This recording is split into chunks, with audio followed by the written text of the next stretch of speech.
এই চোরবাটপাড়ের বাংলাদেশটাকে যদি একটি আদর্শ রাষ্ট্রে পরিণত করতে চান, এই বাংলার জমিনের সুদ ঘুষ দুর্নীতির অন্ধকার যদি মোচন করে আলোকিত একটি রাষ্ট্র করতে চান, যদি নিজেদের জীবনটাকে পরিশুদ্ধ করে জান্নাতি জীবন গড়তে চান, আর কোনো পথ খোলা নাই, আর কোনো পথ খোলা নাই।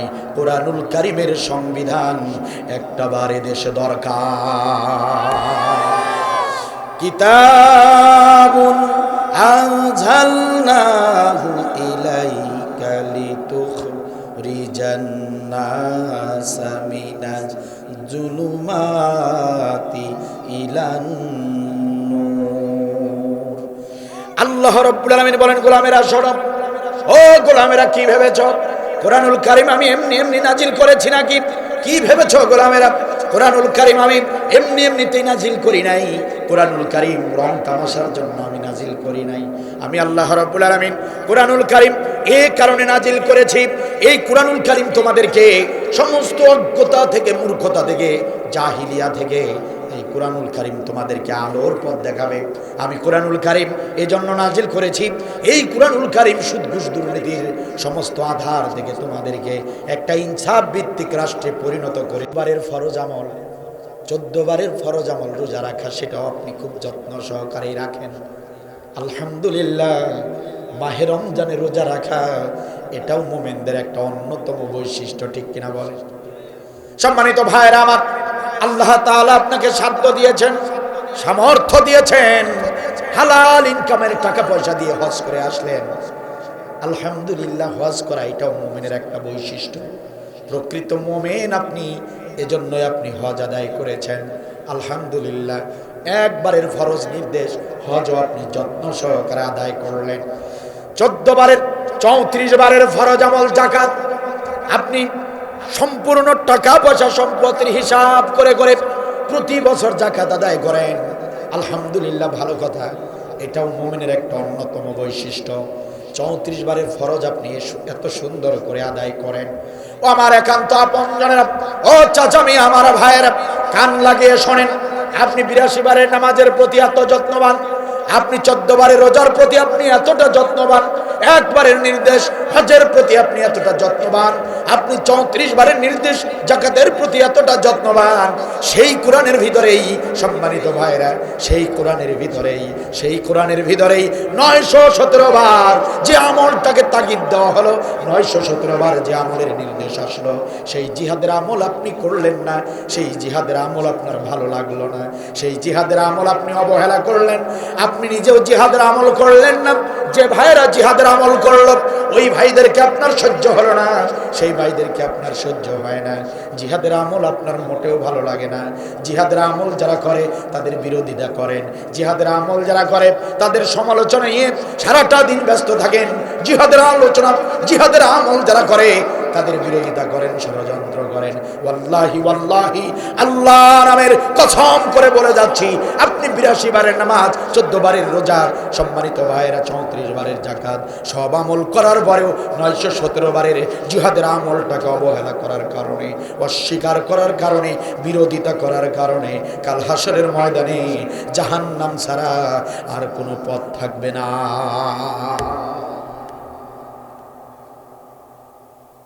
কি মনে হয় আপনাদের? বিবেক বলতে একটা জিনিস আপনাদের মধ্যেও আছে কি? যে কথা বলেন নাই তাদের নাই বিবেক নাকি? বিবেক বলতে একটা জিনিস আমাদের সবাইকে আল্লাহ দান করেছেন, করেছেন করেছেন তো সেই বিবেককে জিজ্ঞাসা করেন তো। আপনি আপনাকে জিজ্ঞাসা করেন, আরে ভাই এখন এই মুহূর্তে জিজ্ঞাসা করেন, এই মুহূর্তে নিজেকে জিজ্ঞাসা করে একটাবার নিজেকে প্রশ্ন করেন না, বাড়িতে গিয়ে না, এই মুহূর্তে জিজ্ঞাসা করেন, নিজেকে জিজ্ঞাসা করেন, এ বিবেক তুই বল, 82 বারের নামাজ পড়লাম, 14 বার রোজা করলাম, কোরআনের 34 বারের নির্দেশ যাকাত দিলাম, কোরআনের 1 বারের নির্দেশ হজ করলাম, কিন্তু কোরআনুল কারীমের 917 বারের ফরজ আমল জিহাদ আমি করলাম না। বিবেক তুই বল তো, আমি জান্নাতি না জাহান্নামী?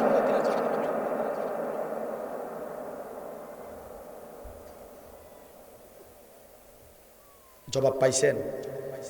কি জবাব পাইছেন? বিবেক কি বলে? জিহাদের আমলটা বাদ দিলে আপনি জান্নাতে যাবেন?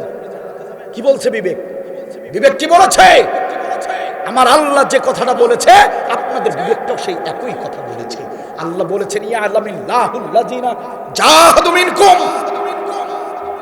জিহাদের আমল না জেনে না দেখে আমি জান্নাতে প্রবেশ করাবো না। আপনার বিবেকও সে কথাই বলছে। মিয়া, নামাজ, রোজা, হজ, যাকাত এগুলো অবশ্যই গুরুত্বপূর্ণ, এগুলো তো ঠিকই যত্ন সহকারে আদায় করো। 917 বারের জিহাদের আমলটা কেন অবহেলা করো? এই জিহাদের আমল অবহেলা করলে মিয়া জান্নাতে যেতে পারবা না। কথা বলেন ঠিক কিনা?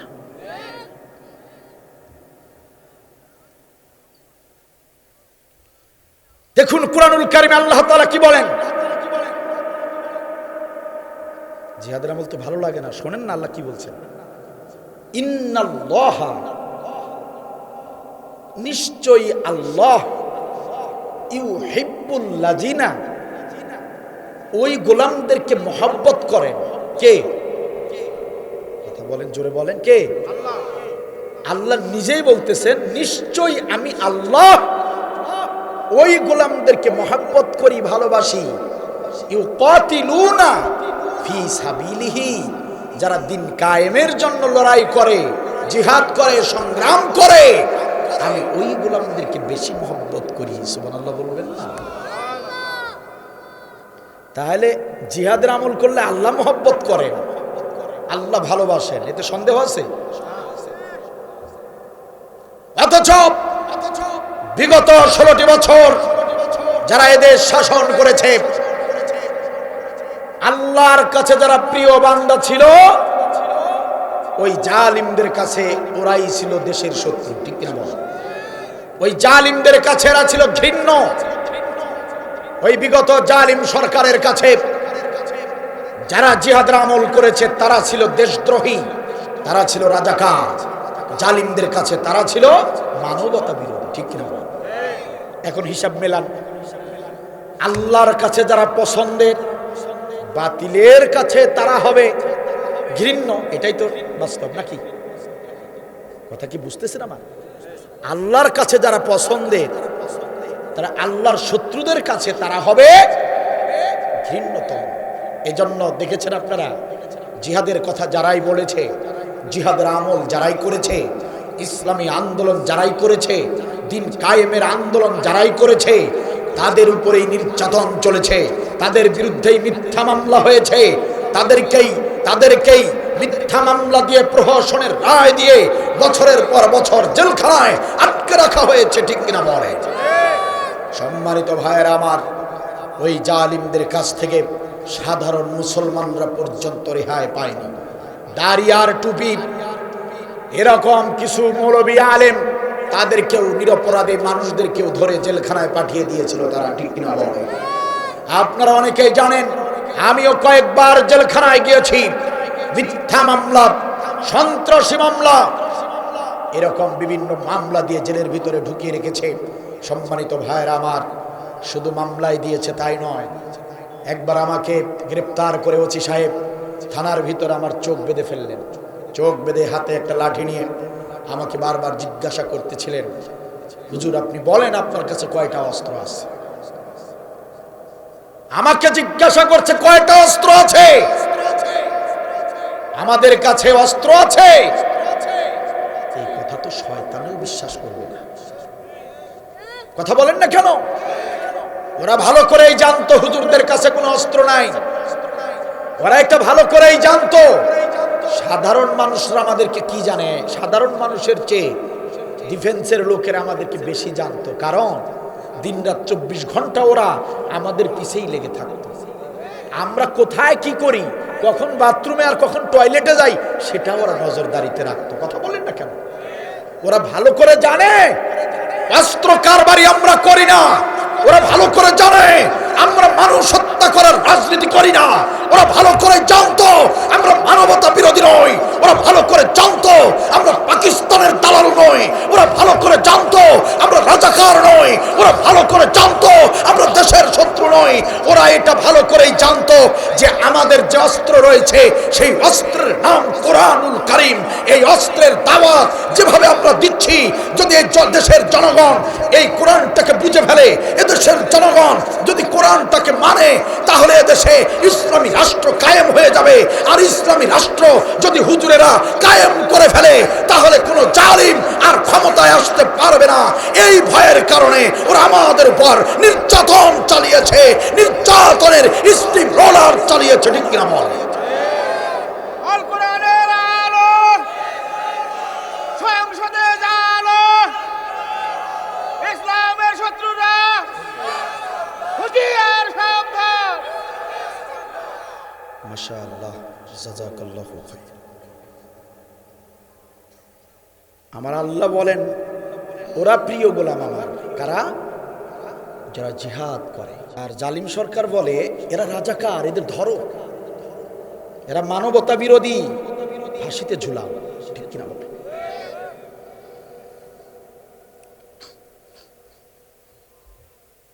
ওরা ছাত্র মেরে চেয়েছিল থাকতে ক্ষমতায়। ঠিক কিনা বলে? ওরা আলেম মেরে চেয়েছিল থাকতে ক্ষমতায়, থাকিতে পারে নাই। আলেমরা পালায় না, জালেম পালায়। আলেমরা তো পালায় না, জালেম পালায়। আমার দেশের জনগণ 5 আগস্টে হয়ে গেল জালিমের পতন। আমার দেশের জনগণ 5 আগস্টে হয়ে গেল জালিমের পতন। ওরা ছাত্র মেরে চেয়েছিল থাকতে ক্ষমতায়, ওরা আলেম মেরে চেয়েছিল থাকতে ক্ষমতায়, থাকিতে পারে নাই। আলেমরা পালায় না, জালেম পালায়। আলেমরা তো পালায় না, জালেম পালায়। সময় ছিল 45 মিনিট, গণভবন না ছাড়িলে হইতো রে ফিনিশ। কথা বলে না? সময় ছিল 45 মিনিট, গণভবন না ছাড়িলে হইতো রে ফিনিশ। ইঁদুরের গর্ত নাই, পালাবে কোথায়? ইঁদুরের গর্ত নাই, পালাবে কোথায়? তাই দিল্লি চইলা যায়। আলেমরা তো পালায় না, জালেম পালায়। আলেমরা তো পালায় না, জালেম পালায়। ঠিক কিনা বলেন? একজন আলেম পালিয়েছে 16টা বছর। সবচেয়ে বেশি অত্যাচার করা হয়েছিল আলেমদের উপর। একজন আলেম পালিয়ে পাকিস্তানে গিয়েছে। প্রমাণ দিতে পারবে? দেখেছেন কোথাও? শুনেছেন? শুনেনও নাই। যে নির্যাতন, যে মিথ্যা প্রহসনের রায় দিয়ে ফাঁসিতে আলেমদেরকে ঝুলানো হলো, তো ওই রকম ফাঁসি দেখে, ওই রকম জেল জরিমানা দেখে বাকি আলেমদের তো টুপলা টুপলি বেঁধে পাকিস্তানে চলে যাবার কথা ছিল। কথা বলেন না কেন? আরে আমরা যদি পাকিস্তানের দালাল হতাম, তাহলে তো আমরা অনেক আগেই পাকিস্তানে চলে যেতাম। তো কোনো আলেমরা যেহেতু পাকিস্তানে যায়নি, তাহলে প্রমাণ হয়ে গেল বাংলাদেশের আলেমরা পাকিস্তানের দালাল নয়, বরং বাংলাদেশের আলেমরা একজন দেশপ্রেমিক, খাঁটি দেশপ্রেমিক তারা। ঠিক কিনা বলে? আর তোমরা হিন্দুস্তানে পালিয়ে গিয়ে নিজেরাই প্রমাণ করেছো তোমরাই হিন্দুস্তানের দালাল। ঠিক কিনা বলে? জিহাদ আল্লাহ বললেন এটা আমার প্রিয় আমল, এই আমল যারা করে ওই গোলামরা আমার প্রিয়, ওরা মহব্বতের আমার ভালোবাসার গোলাম। আর জালিমরা বলল এরা দেশের শত্রু, এরা রাজাকার, এরা মানবতা বিরোধী। ঠিক কিনা বলে? সম্মানিত ভাইয়ের আমার, আল্লাহ রাব্বুল আলামিন বললেন জিহাদের আমল ছাড়া আর ধৈর্যের আমল ছাড়া কাউকে জান্নাতে প্রবেশ করানো হবে না। জান্নাতে ঢুকানোর আগে আমি অবশ্যই দেখে নেব ধৈর্যের আমল আর জিহাদের আমল আছে কিনা। সম্মানিত ভাইয়ের আমার, এই জিহাদটাকে আগে ভালো করে আমাদেরকে বোঝা উচিত। জিহাদ মানে কি? জিহাদ মানে মারামারি করা নয়, জিহাদ মানে সন্ত্রাসী কর্মকাণ্ড করা নয়, জিহাদ মানে বোমাবাজি করা নয়। জিহাদ হলো আরবি শব্দ, বাংলায় বলা হয় চেষ্টা করা, ইংরেজিতে ট্রাই, বাংলাতে চেষ্টা, ইংরেজিতে ট্রাই, বাংলাতে চেষ্টা, আল্লাহর ভাষায় সেটাকে বলা হয় জিহাদ। লালমনিরহাট জেলার মুসলমানেরা, যদি আপনাদেরকে প্রশ্ন করি, আপনারা যারা কোরআনের এই মাহফিলে এসেছেন আলোচনা শোনার জন্য, যদি চেষ্টা না করতেন মাহফিলে আসতে পারতেন নাকি?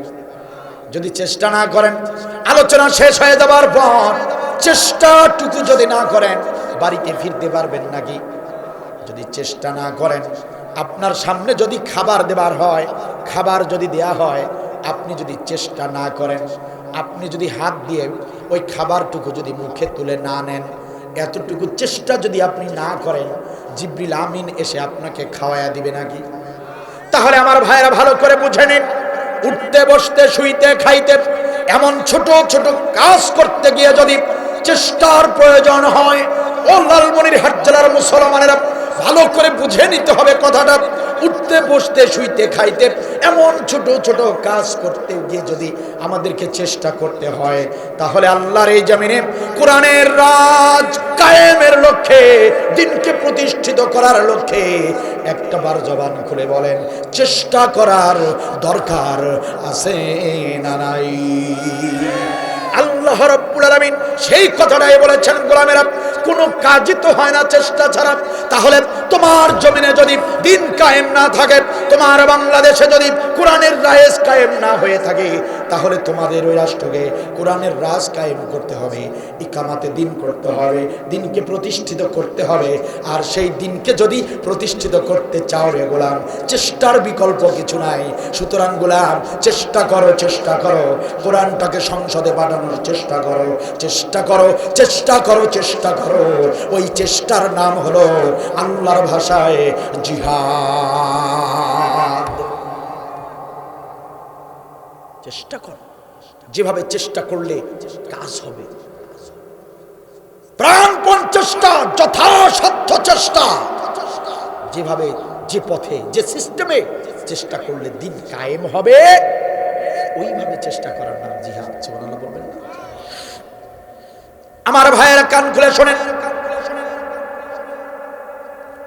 রাসূলুল্লাহ সাল্লাল্লাহু আলাইহি ওয়াসাল্লাম এই জিহাদের আমল সম্পর্কে কি বললেন? তিনি সাহাবীকে ডাকতে বললেন, সাহাবী আমার উম্মতের কোন ব্যক্তি যদি উটের দুধ দহন করার মতো এতটুকু সময়, উটের দুধ দহন করতে যতটুকু সময় লাগে, এতটুকু সময় যদি আমার কোন উম্মতের লোক দিন কায়েমের পথে ব্যয় করে, এতটুকু সময় যদি জিহাদের পথে ব্যয় করে, আমি রাসূল ঘোষণা করলাম ওই ব্যক্তির জন্য জান্নাত ওয়াজিব হয়ে যায়। কি ভেবেছেন জিহাদের আমল সস্তা কোনো আমল? কোথায় পাবেন এমন আমল? গোটা কোরআন খুলে দেখুন, আলেম ওলামা আছেন, হাফেজ সাহেবরা আছেন, দেখুন একটা আমল আমাকে দেখান যে এতটুকু সময় গাভীর দুধ দহন করার মতো, উটের দুধ দহন করার মতো 20 মিনিট 30 মিনিটের মতো এই সামান্য সময় ব্যয় করলেই তার জন্য জান্নাত ওয়াজিব হয়ে যায়। এমন আমল আপনি একটা আমল জিহাদ ছাড়া একটা আমল কোরআন থেকে দেখান। সম্মানিত ভাইয়েরা আমার, রাসূলুল্লাহ সাল্লাল্লাহু আলাইহি ওয়াসাল্লাম বললেন, ভালো করে মনোযোগ দিয়ে শুনেন, চাপার চোরের বক্তব্য দিতে আসি নাই। শাইখ শাফি আব্দুল বারী চাপার চোরের বক্তব্য দেয় না। তিরমিজি শরীফের হাদিস, নবী সাল্লাল্লাহু আলাইহি ওয়াসাল্লামের জামাতা হযরত উসমান রাদিয়াল্লাহু তাআলা আনহু তিনি হাদিসটা বর্ণনা করেছেন। হযরত উসমান রাদিয়াল্লাহু তাআলা আনহু তিনি বলেন, রাসূলুল্লাহ সাল্লাল্লাহু আলাইহি ওয়াসাল্লাম বলেছেন, মান রাবাতা লাইলাতান ফি সাবিলিল্লাহ কানাত কা আলফি লাইলাতিন সিয়ামুহা ওয়া কিয়ামুহা।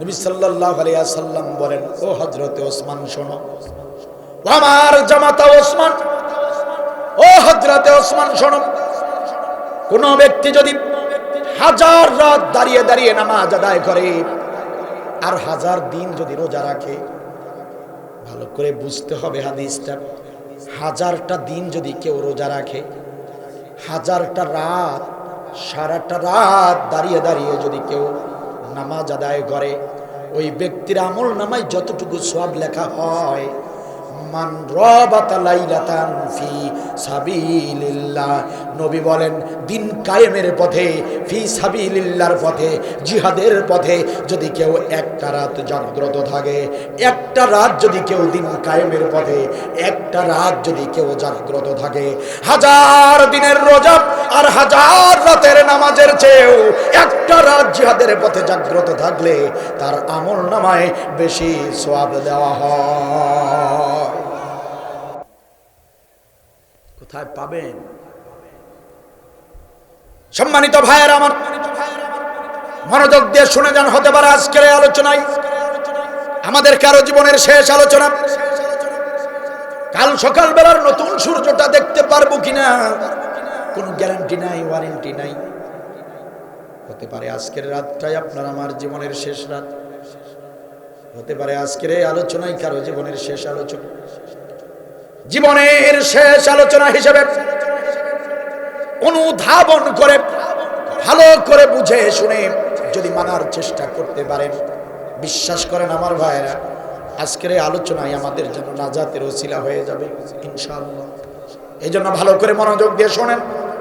একান্ত আপনজনের আমার বিশ্ব নবী সাল্লাল্লাহু আলাইহি ওয়াসাল্লামের কাছে সকালবেলা একজন সাহাবী আসলেন, নবীকে ডাক দিয়ে বললেন, ইয়া রাসূলুল্লাহি, ইয়া হাবিবাল্লাহ, ওই যে মরুভূমি রয়েছে, মরুভূমির ওপার প্রান্তে অনেক দূরে একটি গ্রাম রয়েছে, সেই গ্রামের এক লোক এসে আপনার হাতে হাত রেখে কালেমা পড়ে মুসলিম হয়েছিল। ইয়া রাসূলুল্লাহি, ওই মরুভূমির ওপার প্রান্তের ওই গ্রামের একজন সাহাবী গত রাতে ইন্তেকাল করেছে। ইয়া রাসূলুল্লাহি, ইয়া হাবিবাল্লাহ, আপনার একজন সাহাবী অনেক দূরে তার বাড়ি, সে গত রাতে ইন্তেকাল করেছে। নবী আমার সাহাবীর মৃত্যুর খবর শুনে বড় কষ্ট পেলেন। আবু বকরকে ডাকলেন, ওসমানকে ডাকলেন, ও হযরত ওমর, আলী, কোথায় তোমরা? আমার একজন সাহাবী ইন্তেকাল করেছে, চলো চলো তার জানাজার ইমামতি করব, চলো চলো তার বাড়িতে যাব, আমার সঙ্গে চলো, আমি নবী তার ইমামতি করব। নবীর একটা বৈশিষ্ট্য ছিল, কোন সাহাবী যদি মারা যেতেন, নবী সাল্লাল্লাহু আলাইহি ওয়াসাল্লাম নিজে জানাজার ইমামতি করতেন। সুবহানাল্লাহ বলে। এই হাদিসটা মিশকাত শরীফে পাবেন, মিশকাত শরীফের 336 পৃষ্ঠা। আমি আবারও বলছি, মিশকাত শরীফ 336 পৃষ্ঠা, 8 লাইন পরে হাদিসটা পেয়ে যাবেন। হযরতে আয়েশ রাদিয়াল্লাহু তাআলা আনহু তিনি বর্ণনা করেছেন হাদিসটা। হযরতে আয়েশ রাদিয়াল্লাহু তাআলা আনহু তিনি হাদিসটা বর্ণনা করেছেন।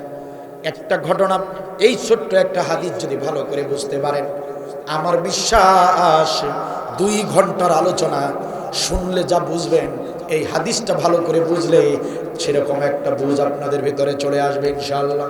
সম্মানিত ভাইরা আমার, নবীর দরবারে এসে বললেন, আপনার একজন সাহাবী মারা গিয়েছে। নবী সাহাবীদেরকে সাথে নিয়ে চলে গেলেন, মৃত বাড়ির দিকে রওনা করলেন। মরুভূমির পথ ধরে ধরে হেঁটে হেঁটে চলে গেলেন। অনেক অনেক রাস্তা পেরিয়ে তিনি চলে আসলেন। মৃত সাহাবীর বাড়ির একদম নিকটে যখন চলে এসেছেন, নবীর সঙ্গে ওই এলাকার একজন সাহাবীর সঙ্গে দেখা হয়ে গেল। ওই এলাকার একজন সাহাবীর সঙ্গে নবীর দেখা হয়ে গেল। সাহাবী ডাকতে বলেন, ইয়া রাসূলুল্লাহি, ইয়া হাবিবাল্লাহ, আপনি কেন এসেছেন? আপনি কেন এসেছেন? আপনি জানাজার ইমামতি করবেন নাকি? নবী বললেন, হ্যাঁ আমার সাহাবী, হ্যাঁ সাহাবী, আমি শুনতে পেয়েছি আমার এই এলাকার তোমাদের এক ভাই নাকি মারা গিয়েছে, তার জানাজার ইমামতি করার জন্য আমি চলে এসেছি। আল্লাহর নবীর এই সাহাবী বলেন, ইয়া রাসূলুল্লাহ, যে মারা গিয়েছে তার বাড়ির সঙ্গে আমার বাড়ি। ইয়া রাসূলুল্লাহ, ইয়া হাবিবাল্লাহ, আপনি তার জানাজা নামাজ পড়াবেন না। না না না, তার জানাজা নামাজ আপনার পড়ানো উচিত হবে না, শোভা পাবে না, আপনি তার জানাজা পড়াবেন না, এটা আমার অনুরোধ। আপনি তার জানাজার ইমামতি করবেন না, বরং আবু বকর আছে, ওমর আছে, আলী আছে, তাদের কাউকে দিয়ে আপনি জানাজার ইমামতি করাবেন।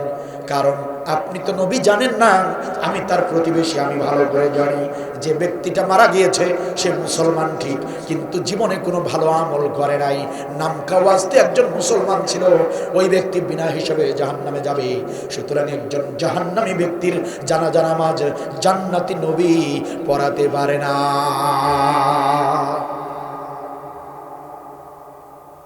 কথা কি বোঝা যায়? নবী আমার মনে বড় কষ্ট পেলেন, আমার মৃত সাহাবী নেক আমল করে নাই, এই কথাটা শুনে তিনি বড় মর্মাহত হলেন, চোখের কোণায় পানি চলে এসেছে নবীর। নবী বললেন, সাহাবীরা বাধা দিও না, ও সাহাবীরা আগে তার বাসায় যেতে দাও, আগে তার বাসা পর্যন্ত যাই, তারপর দেখি কি করা যায়। সব সাহাবীদেরকে নিয়ে তিনি ওই মৃত সাহাবীর বাড়ির ভিতরে ঢুকে পড়লেন। নবী ভিতরে ঢুকে দেখলেন মৃত সেই সাহাবী, তাকে সুন্দর করে গোসল করিয়ে খাটিয়ার উপরে শুয়ে দেওয়া হয়েছে। সব কাজ কমপ্লিট, এখন শুধু জানাজা নামাজটা বাকি, জানাজা পড়ানো হবে আর দাফন করানো হবে, সব কাজ কমপ্লিট হয়ে গিয়েছে। নবী আমার দেখলেন কিছুক্ষণের মধ্যেই ওই এলাকার আরো কিছু মুসলমান যারা ছিল তারাও জমায়েত হয়েছে, সমাবেত হয়েছে, জানাজার নামাজ অনেকেই শরীক হবার জন্য এসে পড়েছে। ভালোই বেশ কিছু সাহাবীদেরকে নবী দেখতে পেলেন। নবী বললেন, ও আমার সাহাবীরা, ও সাহাবীরা, আমার সামনে তোমরা দাঁড়াও, কোনো কথা বলো না, আমি নবী তোমাদের সঙ্গে কথা বলতে চাই। ও আমার সাহাবীরা, আমি এই মৃত সাহাবী, এই যে আমার সামনে খাটিয়ার উপরে লাশ হয়ে শুয়ে আছে, এই সাহাবীর জানাজার ইমামতি করার জন্য আমি নবী এসেছিলাম, কিন্তু আমি আসতে না আসতেই খবর পেলাম আমার এই সাহাবী জীবনে নাকি ভালো কোনো আমল করে নাই। আমি শুনতে পেয়েছি আমার এই সাহাবী নাকি বিনা হিসাবে জাহান্নামে চলে যাবে। প্রতিবেশীরা বলতেছে, এই এলাকার লোকেরা বলতেছে, মোটেও সে ভালো লোক ছিল না, এই লোকটা নাকি জাহান্নামে যাবে। এই জন্য আমার কিছু সাহাবীরা আমাকে নিষেধ করেছে তার জানাজা যেন আমি না পড়াই। ও উপস্থিত সাহাবীরা, তোমরা তো এখন অনেকেই এখানে উপস্থিত হয়েছ, আমি তোমাদেরকে বলতে চাই, এই যে লাশ হয়ে শুয়ে আছে আমার এই সাহাবী, তার জীবদ্দশায় একটা ভালো কাজ করেছে, একটা ভালো আমল করেছে, এমন সাক্ষী তোমরা কেউ দিতে পারবা নাকি? আমার এই সাহাবী জীবনে একটা ভালো কাজ করেছে, এমন সাক্ষী তোমরা কেউ দিতে পারবা নাকি? নবী যখন এই প্রশ্নটা করলেন, পিছনের কাতার থেকে একজন সাহাবী হাত তুলে বললেন, ইয়া রাসূলুল্লাহ, ইয়া হাবিবাল্লাহ, আমি একটা ভালো কাজের সাক্ষী দিতে পারবো। সুবহানাল্লাহ বলেন। ইয়া হাবিবাল্লাহ, আমি একটা ভালো আমল নিজ চোখে দেখেছি। নবী আমার বললেন, সাহাবীরা দেরি করো না, ও সাহাবী দেরি করো না, দেরি করো না, কি আমল তুমি দেখেছো, কি ভালো কাজটা তুমি দেখেছো, একটু তাড়াতাড়ি আমাকে বলো, আমি জানতে চাই আমার সাহাবী ভালো কোনো আমল করেছিল কিনা, একটা ভালো আমল তুমি দেখেছো সেটা তাড়াতাড়ি করে আমাকে বলো।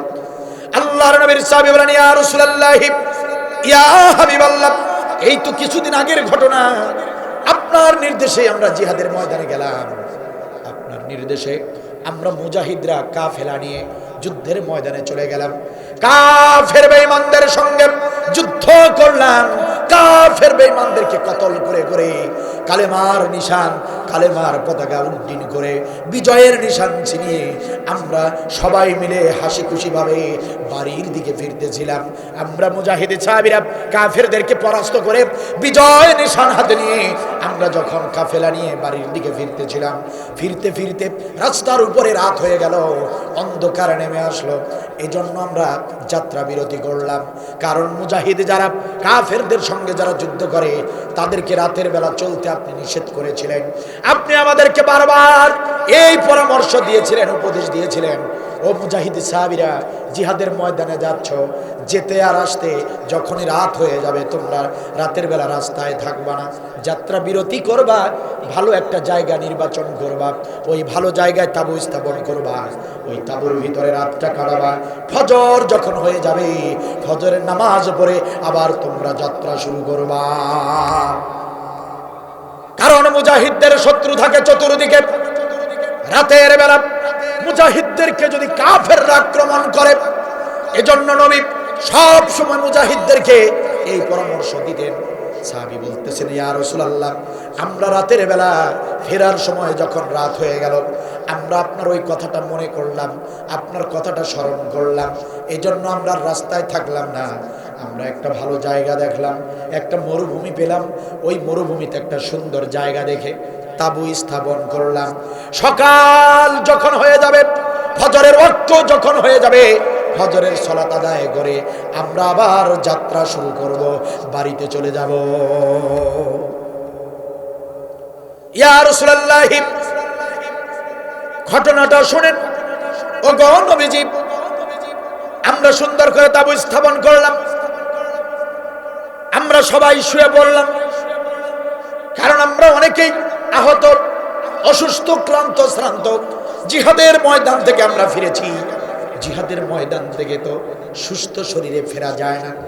আমাদের কারো হাত কাটা, কারো পা কাটা, কারো মাথা ফাটা, কারণ জিহাদের ময়দান থেকে আমরা যুদ্ধ করে ফিরেছি, আমরা ক্লান্ত শ্রান্ত। আমরা যখন শুয়ে পড়লাম, ঘুম ঘুম ভাব যখন চলে এসেছে, আমরা যখন ঘুমিয়ে পড়ব, এমন অবস্থায় হঠাৎ করে পাশের জঙ্গল থেকে হিংস্র প্রাণীদের গর্জন শুনতে পেলাম। হিংস্র প্রাণীদের গর্জন শুনে আমরা চমকে উঠলাম, আমরা আশ্চর্য হয়ে গেলাম, আমরা ভীত সন্ত্রস্ত হয়ে গেলাম। পাশেই যে জঙ্গল আছে আমরা সেটা বুঝতে পারি নাই। রাতে আধার হবার কারণে, অন্ধকার হবার কারণে আমরা বুঝতে পারি নাই পাশে একটা জঙ্গল আছে, আর সেই জঙ্গলে বড় বড় হিংস্র প্রাণী আছে, সেটা তো আমাদের জানা ছিল না। আমরা যখন ঘুমিয়ে পড়ব, এমন সময় ওই জঙ্গলের হিংস্র প্রাণীদের গর্জন শুনতে পেলাম। হিংস্র প্রাণীদের গর্জন শুনে আমরা ভীত সন্ত্রস্ত হয়ে গেলাম। ইয়া রাসূলুল্লাহ, ইয়া হাবিবাল্লাহ, আমরা মুজাহিদরা ঘুম থেকে শোয়া অবস্থা থেকে দাঁড়িয়ে গেলাম, আর সবাই চিন্তায় পড়ে গেলাম। আমরা তো অসুস্থ মানুষ, আমরা তো আহত মানুষ, আমরা যখন ঘুমিয়ে যাব, আর ওই হিংস্র প্রাণীগুলো যদি এই তাঁবুর ভিতরে ঢুকে পড়ে আর আমাদেরকে যদি ছিঁড়ে ছিঁড়ে খায়, বাঁচার তো কোনো উপায় থাকবে না। কি এখন হবে? আমাদের এখন বাঁচার উপায় কি? আমরা সবাই কোনো উপায় না দেখে আল্লাহর দরবারে সাহায্যের প্রার্থনা, আমরা দুটি হাত উত্তোলন করে আল্লাহর কাছে সাহায্য প্রার্থনা করলাম। আল্লাহ রাব্বুল আলামিনকে ডাকতে বললাম, ইয়া রাব্বাল আলামিন, আমরা তোমার নবীর মুজাহিদ সাহাবী, তুমি তো সবই জানো। ইয়া রাব্বাল আলামিন, তুমি তো সবই জানো। তোমার বিরুদ্ধে যারা লড়ে, কাফের বেঈমান যারা, তাদের বিরুদ্ধে আমরা লড়েছি। যুদ্ধের ময়দানে কাফের বেঈমানদেরকে পরাজিত করে জিহাদের ময়দান থেকে বিজয় ছিনিয়ে এনেছি। আমরা হলাম তোমার নবীর মুজাহিদ সাহাবী। আমরা শুয়ে পড়েছি, বুঝতে পারি নাই পাশেই জঙ্গল, আর সেখানে হিংস্র প্রাণী। আমরা তো এখন যদি ঘুমিয়ে যাই, আমাদেরকে তো এই প্রাণীরা খেয়ে ফেলবে। রব্বুল আলামিন, রব্বুল আলামিন, তুমি ছাড়া তো সাহায্যকারী আর কেউ নাই। আল্লাহ গো, মেহেরবানি করে, মেহেরবানি করে একজন সাহায্যকারী আমাদের জন্য পাঠিয়ে দাও, আমরা যেন প্রাণে বাঁচতে পারি, কাল সকালে যেন আমরা আবার বাড়ির দিকে রওনা করতে পারি। ইয়া রাসূলুল্লাহ, শোনেন, ইয়া হাবিবাল্লাহ, ঘটনাটা শোনেন। আমরা মুনাজাত করলাম আল্লাহর কাছে, আল্লাহ গো, একজন সাহায্যকারী পাঠাও, আমরা যেন আজকের রাতে যেন নিরাপদের সঙ্গে, যেন নিরাপত্তার সঙ্গে যেন আমরা সকাল কাটাতে পারি। সকাল হলে আমরা চলে যাব। এই দোয়া মুনাজাত শেষ করেছি মাত্র। দোয়া মুনাজাত শেষ হতে দেরি, আমরা তাকিয়ে দেখলাম তাঁবুর ভিতরে একজন যুবক, হাতে তার লাঠি, একজন যুবক তাঁবুর ভিতরে প্রবেশ করেছেন। একজন যুবক আমাদের তাঁবুর ভিতরে প্রবেশ করলেন। ওই যুবকটি হাতে তার ছিল একটি লাঠি। ওই যুবকটি তাঁবুর ভিতরে প্রবেশ করে আমাদের কাছে এসে দাঁড়ালো, আমাদের সামনে এসে দাঁড়িয়ে ডাক দিয়ে বলে, ও লোক সকলেরা, কে তোমরা? তোমাদের পরিচয় কি? কোথায় থেকে এসেছো বলো? কি তোমাদের পরিচয়? কেনই বা এখানে এসেছো? কোথায় বাজাচ্ছ? আমার বাড়ির সামনে মরুভূমিতে তাঁবু স্থাপন করেছো, কার অনুমতি নিয়ে তাবু স্থাপন করেছ বলো, পরিচয় দাও, তোমরা কারা, তোমরা কারা, পরিচয় দাও। এই প্রশ্ন যখন যুবকটি করলো, ইয়া রাসূলুল্লাহ, আমরা বললাম আমাদের তেমন বড় কোনো পরিচয় নাই হে যুবক, আমাদের পরিচয় হলো আমরা হলাম বিশ্ব নবীর মুজাহিদ সাহাবী, কাফের বেঈমানদের সঙ্গে যুদ্ধ করে জিহাদের ময়দান থেকে বিজয় অর্জন করে ফিরেছি। আমরা যখন এই পরিচয় দিলাম, ওই লাঠিওয়ালা যুবক মুস্কি হাসি দিয়ে বলল, ও বিশ্ব নবীর মুজাহিদ সাহাবীরা, আর ভয় করো না, ভয় পাবার কারণ নাই। তোমরা যে নবীর হাতে হাত রেখে কালেমা পড়ে ইসলাম গ্রহণ করেছ, আমিও অধম গুনাহগার সেই নবীর হাতে হাত রেখে কালেমা পড়ে ইসলাম গ্রহণ করেছি। তোমরা যেমন নবীর সাহাবী, আমিও একজন নবীর সাহাবী। সুবহানাল্লাহ বলেন। ইয়া রাসূলুল্লাহ, ইয়া হাবিবাল্লাহ, ওই লাঠিওয়ালা সেই যুবক আমাদেরকে ডাকতে বলে, মুজাহিদ সাহাবীরা ভয় পেও না, ভয় পাবার কোনো কারণ নাই। হিংস্র প্রাণীরা গর্জন দিয়েছে আর তোমরা ভয় পেয়েছ, আল্লাহর কাছে দোয়া করতেছ, তোমাদের মুনাজাত আমি শুনেছি, তোমরা ভয় পেও না, ভয় পেও না। আজকে সারাটা রাত আমি তোমাদেরকে পাহারা দেব, ভয়ের কোনো কারণ নাই, ভয়ের কোনো কারণ নাই। সারা রাত ধরে তোমরা ঘুমাও, আমি তোমাদেরকে পাহারা দেব। ইয়া রাসূলুল্লাহ, এই কথা বলে সেই যুবক আমাদেরকে জোর করে শুইয়ে দিল,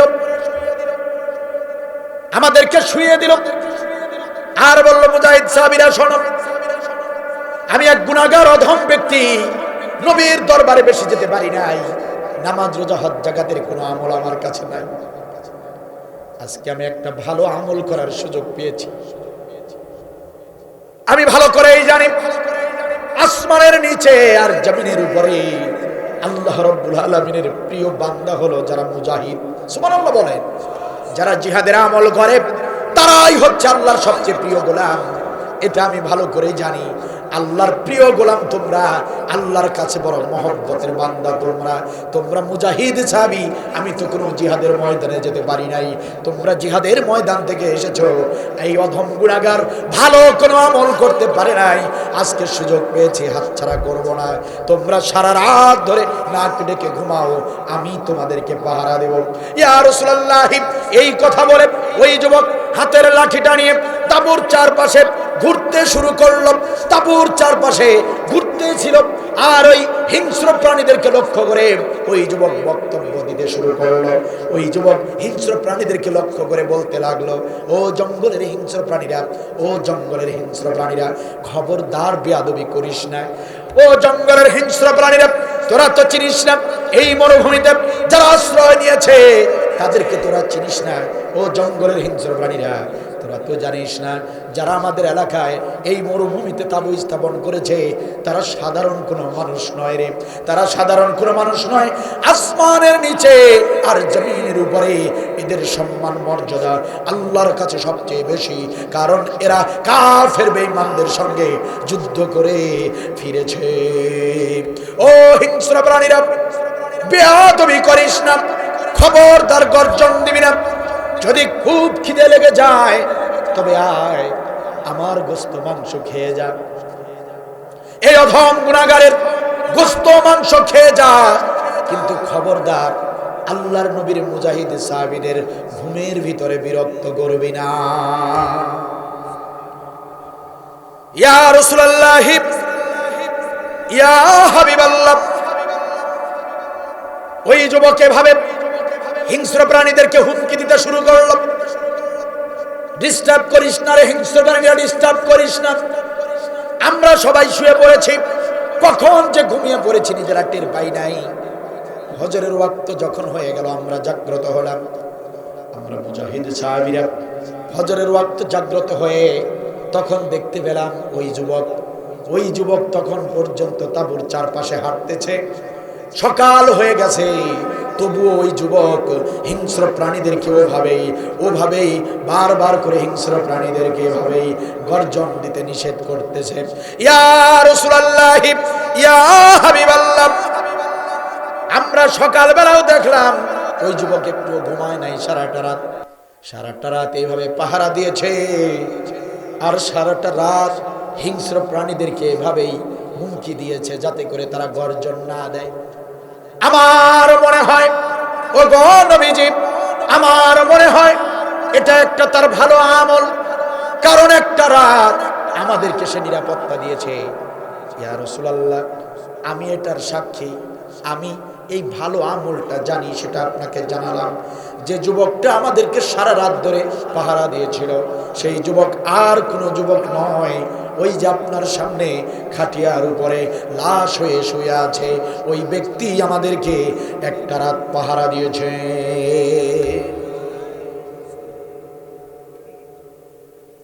লালমনিরহাট জেলার মুসলমানেরা ভালো করে শুনুন, নবী আমার বললেন, সাহাবীরা দেরি করো না, সবাই কাতারবদ্ধ হও, আমি নবী জানাজার ইমামতি করব। আল্লাহু আকবার। নবী ওই সাহাবীর জানাজার ইমামতি করলেন। কি খুশনসিব, কি সৌভাগ্য সেই মৃত ব্যক্তির। নবী শুধু জানাজার ইমামতি করলেন না, জানাজা শেষ করে ওই মৃত সাহাবীর লাশের খাটিয়া নিজ কাঁধে বহন করলেন। লালমনিরহাট জেলার মুসলমানেরা মনোযোগ দিয়ে শোনেন, কি সৌভাগ্য ওই ব্যক্তির। নবী শুধু তার লাশটা নিয়েই গেলেন না, কাঁধেই শুধু তুললেন না, নবী সাল্লাল্লাহু আলাইহি ওয়াসাল্লাম বড় আদর করে যত্ন করে ওই মৃত সাহাবীর লাশটা নিজ হাতে তিনি কবরে নামলেন, নিজ হাতে কবরে সুন্দর করে লাশটা শোয়াইয়া দিলেন। কি সৌভাগ্য ওই মৃত সাহাবীর, জীবনে ভালো কোনো আমল করে নাই, অথচ নবী তাকে এতটা যত্ন করে সুন্দর করে লাশটা কবরের মধ্যে শুইয়ে দিলেন। শুধু কি তাই নাকি, নবী সাল্লাল্লাহু আলাইহি ওয়াসাল্লাম কবরের ভিতরে লাশটাকে শোয়ানোর পরে কাফনের কাপড়টা মুখ থেকে সরিয়ে ওই মৃত সাহাবীর কপালে একটা চুমা দিলেন। লালমনিরহাট জেলার মুসলমানেরা কি খুশনসিব সেই সাহাবী, নবী চুমা দিলেন তার কপালে। শুধু কি তাই নাকি, নবী সাল্লাল্লাহু আলাইহি ওয়াসাল্লাম কবরের কাজ যখন শেষ হয়ে গেল, কবরের উপরে বালি আর পাথরগুলো দিয়ে কবরটার কাজ যখন শেষ হয়ে গেল, আমার দিকে তাকান আমার ভাইরা, কবরের উপরে নবী সাল্লাল্লাহু আলাইহি ওয়াসাল্লাম তার ডান হাত কবরের উপরে মাঝখানে এইভাবে রাখলেন। ওই মৃত সাহাবীর কবরের উপরে আপনার আমার নবী ডান হাত এভাবে রাখলেন, এইভাবে কবরের উপরে ডান হাতটা রাখলেন। ডান হাতটা কবরের উপরে রেখে নবী ঘোষণা করলেন, ইন্না সাহাবাকা ইয়াজুন্নুনা আন্নাকা মিন আহলিন নার ওয়া আনা আশহাদু আন্নাকা মিন আহলিল জান্নাহ। নবী বললেন, ও আমার কবরবাসী সাহাবীরে, ও আমার কবরবাসী সাহাবীরে, তোমার বন্ধুরা বলেছে তুমি জাহান্নামী, তোমার প্রতিবেশীরা বলেছে তুমি জাহান্নামী। ওয়া আনা আশহাদু আন্নাকা মিন আহলিল জান্নাহ, আর আমি নবী সাক্ষী দিলাম তুমি বিনা হিসাবে জান্নাতি। লালমনিরহাট জেলার মুসলমানেরা প্রশ্ন করতে চাই, এই ব্যক্তির ভালো কোনো আমল ছিল না? একটা আমল জীবনে তার সে করেছিল, একটা আমল জীবনের একটা আমল সে করেছিল, দিন কায়েমের আন্দোলনের সাহাবীদেরকে একটা রাত পাহারা দিয়েছিল। ও লালমনিরহাট জেলার মুসলমানেরা, জিহাদের আলোচনা করলেই তো অনেকের ভালো লাগে না, অনেকের শরীর জ্বলে, কিন্তু একটাবার বোঝার চেষ্টা করেন জিহাদের আমলটা কত গুরুত্বপূর্ণ আমল, একমাত্র জান্নাতে যাবার গ্যারান্টি যুক্ত আমল। এই কুরআনুল কারীমে যেখানে জিহাদের কথা এসেছে, সেখানেই গুনাহ মাফের কথা এসেছে, যেখানে জিহাদের কথা এসেছে, সেখানেই জান্নাতের সুসংবাদের কথা এসেছে। সম্মানিত ভাইরা আমার, কোন নেক আমল নাই, একটা রাত নবীর মুজাহিদ সাহাবীদেরকে পাহারা দেবার কারণে আল্লাহ তাআলার কাছে তার এই এক রাতের আমলটা এত ভালো লেগেছিল। আমার আল্লাহর কাছে এই মুজাহিদ সাহাবীদেরকে পাহারা দেবার কারণে, দিন কায়েমের আন্দোলনের এই লোকদেরকে সহযোগিতা করার কারণে আমার আল্লাহর আরশে আজিম খুশি হয়ে গেল। আমার আল্লাহ ঘোষণা করে দিল, নবীজি, ও নবীজি, আপনার এই সাহাবীকে আমি বিনা হিসাবে জান্নাতের সুসংবাদ দিয়া দিলাম। প্রশ্ন করতে চাই লালমনিরহাট জেলার মুসলমানেরা, সেই জিহাদের আমল যদি করতে হয়, দিন কায়েমের লক্ষ্যে যদি বাড়ি ঘর ছাড়তে হয়, এই বাংলার জমিনে কোরআনের রাজ কায়েমের লক্ষ্যে যদি স্ত্রী সন্তান ছাড়তে হয়, বাংলার এই জমিনে কোরআনের সংবিধান সংসদে পাঠাতে গিয়ে যদি রাজপথে যেতে হয়, যদি কৃষিক্ষেত ছেড়ে দিয়ে যদি রাজপথে যেতে হয়, যদি ব্যবসা বাণিজ্য দোকানপাট তালা দিতে হয়, যদি অফিস আদালত বন্ধ করে চাকরি বাদ দিয়ে যদি রাজপথে যেতে হয়, যদি রংপুরের আবু সাইদের মতো করে বুকের তাজা রক্ত যদি ঢেলে দিতে হয়, যদি জীবন দিতে হয় দিন কায়েমের লক্ষ্যে, কারা কারা রাজি আছো? দুহাত করে আল্লাহকে দেখাও।